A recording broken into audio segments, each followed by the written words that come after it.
India's External Affairs Minister S. Jaishankar is on a 6-day visit to the continent. He began with a 3-day trip to Uganda and now he's in Mozambique. Mozambique is a country of about 31 million people. It's located in southeastern Africa. Jaishankar is there to foster ties. When he arrived yesterday, he was given what he calls an energetic welcome. Flames lit up the night sky in Mozambique's Cabo Delgado province. It was 2021, and Africa's largest energy dream worth over $20 billion was suddenly in ruins. Insurgents stormed the town of Palma, just a stone's throw from a liquefied natural gas project that was supposed to transform Mozambique into a global energy powerhouse. Total Energies, the French giant leading the project, evacuated its staff. The project was frozen overnight. Billions of dollars were on the line. Western lenders pulled out. The future of Mozambique's economy and the global energy balance suddenly hung in the balance.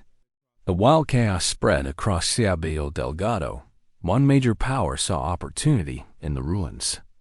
India, New Delhi quietly began maneuvering through coal mines, gas stakes, and energy corridors to secure a strategic foothold in Mozambique for India, a country hungry for energy to fuel its 1.4 billion people. This was more than just an investment. It was a $10 billion bet on Africa's future. But how exactly did India get here? And why does Mozambique matter so much? To answer that, we need to rewind to a deal that started with coal and would soon evolve into one of the boldest energy gambits in modern Africa. It all started in the dusty heartlands of Mozambique's Tete province, home to one of the largest untapped coal reserves in the world. In 2014, an Indian consortium called Dickville International Coal Ventures Limited made a stunning move backed by giants like Coal India, SAIL, NMED, and NPC. They acquired a 65% stake in the massive Benga coal mine. Tata Steel held the other 35%. For India, this wasn't just another overseas deal. Domestic coal reserves were dwindling, and the country needed energy security. Mozambique's coal, with its billions of tons of reserves, seemed like the perfect solution. But this gamble came with hidden costs. Mozambique's infrastructure was weak. Rail lines couldn't carry enough coal to ports. Local communities protested displacement, and global markets were already starting to turn away from coal. Still, India doubled down. Why? Because Benga wasn't just about coal. It was about establishing a beachhead in Mozambique's energy sector. And that beachhead would later give India leverage when gas entered the picture. But before we get there, we need to look at the other side of Mozambique resource boom. The massive offshore gas fields that could rival Qatar. And this is where the real drama begins. Mozambique's gas story began off the coast of Cabo Delgado in 2010. Exploration companies made one of the largest natural gas discoveries of the 21st century. The Rovuma Basin was sitting on an estimated 100 trillion cubic feet of gas.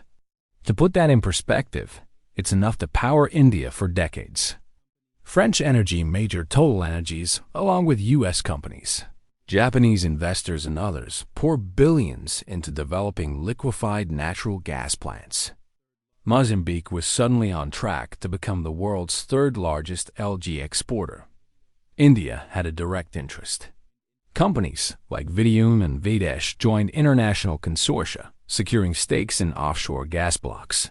The plan was simple. Pump Mozambique's gas, liquefy it, and ship it thousands of miles across the Indian Ocean to India's hungry energy markets. But there was a problem. Cabo Delgado wasn't stable. Poverty, inequality, and corruption created fertile ground for insurgent groups. In 2021, when militants stormed Palma, the entire LNG dream collapsed. For Mozambique, this was a national disaster. For India, it was a moment of reckoning. Could they still count on Mozambique's gas, or was this a resource curse in disguise? That is when India's coal bed suddenly looked like a hedge against Mozambique. Kessen's stable gas future. But as we'll see, the LG project didn't die. It went into hibernation, and its revival would reshape India's role in the region. Fast forward to 2024, security forces from Rwanda and regional allies pushed insurgents back in Cabo Delgado.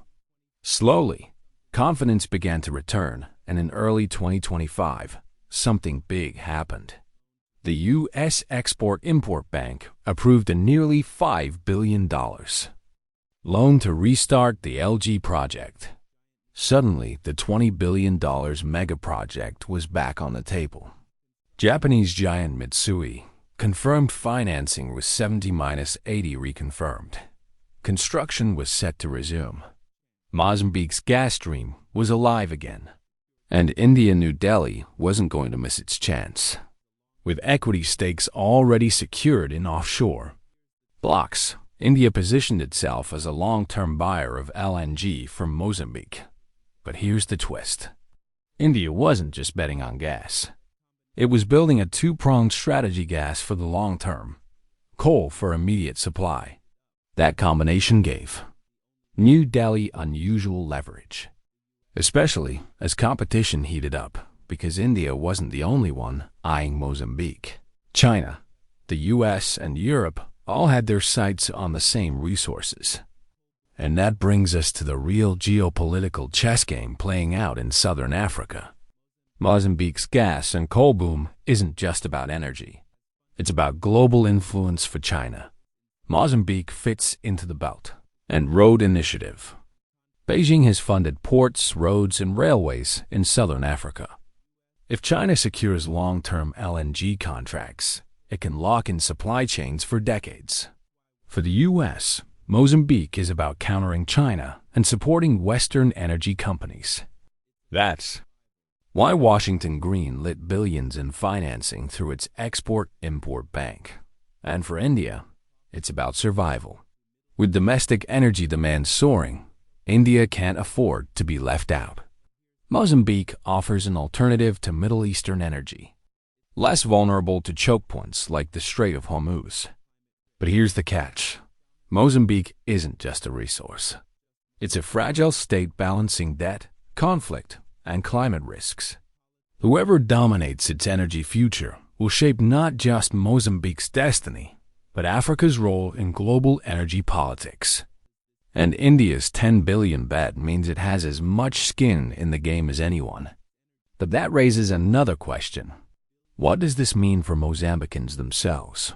On paper's energy boom looks like a jackpot. Billions in revenue, thousands of jobs, roads, ports, schools. But the reality is more complicated. In Cabo Delgado, local communities were displaced from their land to make way for LNG plants. Promised jobs often went to outsiders. When insurgents attacked Palma in 2021, it was locals who suffered the most. The coal story isn't much better. Mines in Tet have displaced villages and caused environmental damage.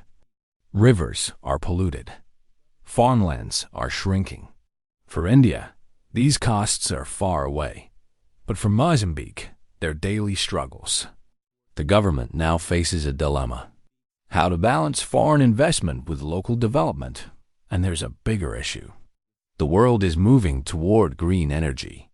Will Mozambique's coal and gas still matter in 20 years? Or will the country be left with stranded assets and broken promises? That's the question investors don't want to answer. But for India, the answer doesn't matter yet, because for the next 2 decades, its energy demand is only going up. Still, this creates a final twist in the story, because Mozambique boom might not just shape Africa's energy future. It could reshape India's own path to power. Think about it. India is betting billions in Mozambique. But it's not just about energy supply. It's about geopolitical identity. If Mozambique's gas exports succeed, India becomes less dependent on Middle Eastern suppliers. If coal exports keep flowing, Indian industries keep running. And if both work, India secures a bridgehead into Africa, a continent where China already dominates. In other words, Mozambique is India's test case. Can New Delhi translate energy investments into long-term influence? Or will it stumble into the same traps, conflict, corruption, instability that have plagued foreign investors for decades? The answer isn't clear yet. But one thing is certain. India's $10 billion bet is more than an energy gamble. It's a statement that in the new energy race of the 21st century, India won't just be a spectator. It wants to be a player. From the dusty coalfields of Tet to the gas-rich waters of Sabi Delgado, Mozambique has become the unlikely stage for one of the most important energy stories of our time. For Mozambique, the stakes are existential: prosperity or poverty, stability or chaos. For India, the stakes are strategic energy security, global influence, a chance to rival China. The story isn't finished. Algae plants are still under construction. Coal markets are still volatile, and Mozambique is still wrestling with its demons. But one truth is hard to ignore.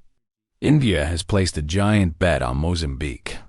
And whether that bet pays off or backfires could decide not just Mozambique's future, but the shape of global energy in the decades to come.